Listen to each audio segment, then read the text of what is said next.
You know, everyone, it is the holiday season, which means it's time to gather around the fire with friends, family, share the warmth of community and connection, to give gifts, extend compassion, bask in the holiday spirit, and of course, most importantly, to get yelled at by the president. In fact, if you're in need of a little holiday cheer, I direct you no further than the president's primetime address last night. Look at how happy he is.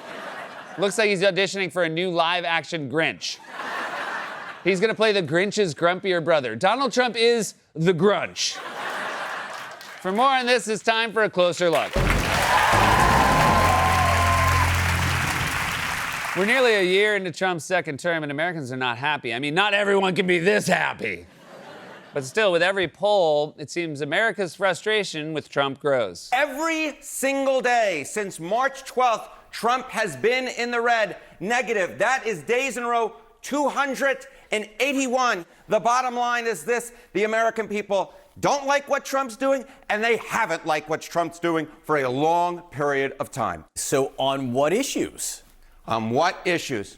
All of them, all the key issues. He's underwater across the board. Immigration, a key issue for him, underwater by 6 points. Foreign policy, which has been one of his better issues, underwater by 14 points. Trade and tariffs, of course, this has been a key component of Trump's presidency, underwater by 15 points. The economy, the reason Trump got elected to a second term, underwater by 16 points. And the Epstein case, which I think we'll be talking a lot about going into the latter part of this week, underwater by 29 points. Negative, negative, negative, negative, negative.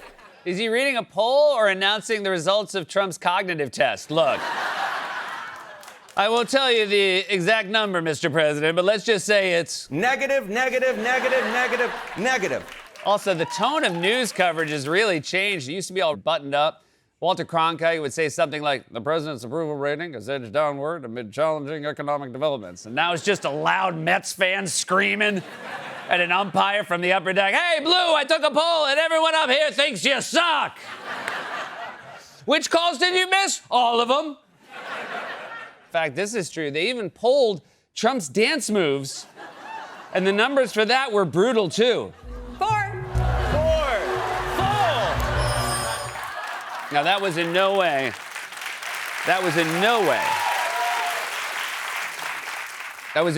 way called for or necessary, but it's our last show of the year, so we're gonna get on our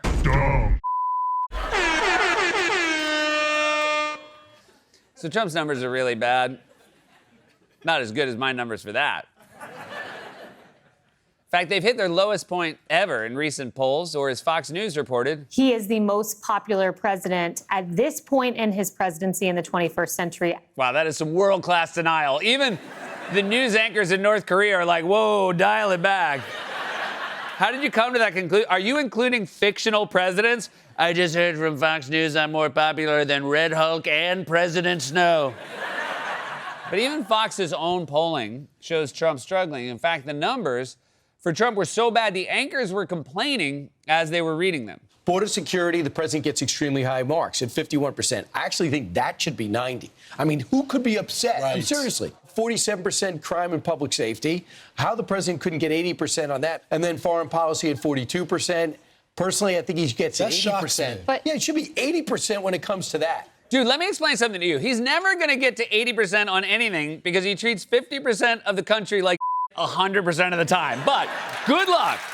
Good luck with your new strategy of yelling at voters for not being nicer to the president. You sound like an angry parent defending a birthday clown who showed up to the party drunk. Stop booing Mr. Chuckles. But he pulled a sword on us. It was a balloon sword. No, it wasn't. Hey, don't curse. They're like, hey, you want to come to rehearsal and do the horn? I'm like, no, I got it.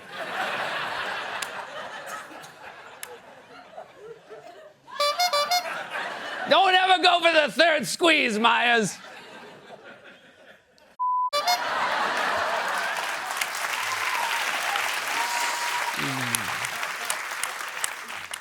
Well, I'm going to do it one more time at some point. Sound guys up there. This is the same network that said not long ago that voters are being unfair to Trump by giving him bad marks on the economy. He promised to fix on day one. His approval rating now on the economy, according to, this is Reuters, is 34%. His disapproval is 58%. It has only been 9 months. It's kind of unfair when someone has been in there 9 months to put it all on them. Yeah, I mean, give him some time. I think we all remember in 2020 when Biden won and Trump kept his mouth shut for 9 months, went to his cabin in the woods to reflect, came back with an Al Gore beard and a pet squirrel. Sat on his shoulder. He said, "While I was initially melancholy about my defeat, I found solace in a new friend, and that friend is me." But that's the vibe on the right. They're angry and annoyed that voters aren't being more patient with Trump. And Trump himself gets upset whenever someone asks him about the difficult economy that's driving his numbers to new lows. Mr. President, at the end of this year, those extended Obamacare subsidies expire. What's your message to those 24 million Americans who will see their insurance premiums go up? Don't make it sound so bad. Right now, people are buying their holiday presents. They're planning Look, for... don't be dramatic. Excuse, is this messy bitch telling us not to be dramatic? The one who once screamed this wildly untrue thing? They're eating the dogs. Also, you're snapping at people to stop being so dramatic about not being able to afford Christmas gifts. I think Trump only watched the first few minutes of A Christmas Carol and thought, this Scrooge guy seems to have life all figured out. That would explain why Trump hasn't changed his behavior, even though he's surrounded by ghosts. Whenever Stephen Miller walks around the White House, you can actually hear the ghost chains dragging behind him.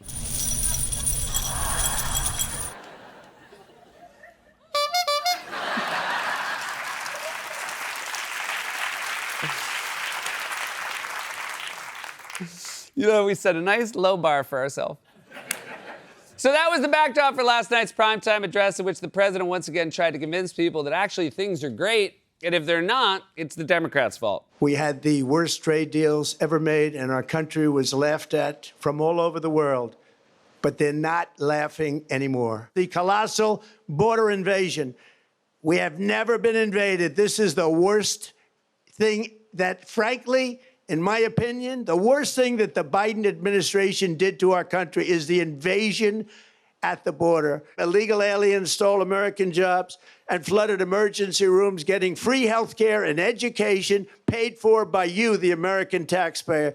They also increased the cost of law enforcement by numbers so high that they are not even to be mentioned. Now, in the steep increase in premiums being demanded by the Democrats, and they are demanding those increases, and it's their fault. It is not the Republicans' fault. It's the Democrats' fault. 1 year ago, our country was dead. We were absolutely dead. Our country was ready to fail, totally failed. Now, we're the hottest country anywhere in the world. Stop yelling at us, Grandpa. If you don't want us to come home and visit you at the retirement home on Christmas, we'll happily stay where we are. Also, I'm sorry, but if you need to tell people that America is the hottest country in the world, that means it's not. If you're walking through Midtown and someone hands you a flyer that says the hottest club in Times Square, don't go there. It'll just be you and 50 dads from Wisconsin trying to figure out how a beer can cost $23.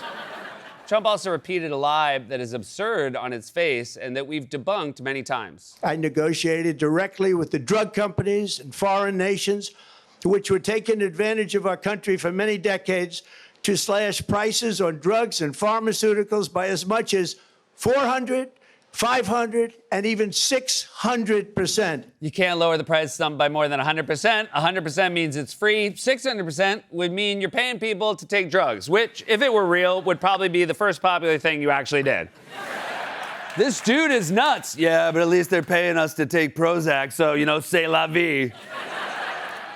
The speech was so unhinged and so full of obvious lies that CNN's fact checker had to race through them and still ran out of time. The president said inflation is stopped. It's not stopped. It's 3%. In fact, September, that 3% rate was the 5th consecutive month inflation had increased. The President also said that he inherited the worst inflation. He said some might say in the history of the country. Again, he inherited 3% inflation in January. He spoke of cutting prescription drug prices by 400 to 600%. Those figures are mathematically impossible. He said the price of eggs has fallen, which is true, but then he said everything else is falling rapidly. Everything else is not falling rapidly. In fact, even on groceries in particular, far more products have increased in price this term than have decreased. He said again, he secured $18 trillion in investment this year. That number is total fiction. He spoke of some states hitting $1.99 for gas. The lowest state average today is closer to $2.40. About 100 stations out of about 150,000 stations are below $2. President Trump has not settled 8 wars. That list includes various wars, various situations that were not even wars, and some conflicts that have not actually been resolved. I could go on. I don't have time. Get this man an energy bar and some Gatorade. Americans are struggling with rising costs and slowing economy, and instead of demonstrating empathy and coming up with a plan to fix it, Trump's just scolding everyone through the TV. When Americans say food is too expensive, Trump basically says, just be happy you're not Eating the dogs. This has been A Closer Look.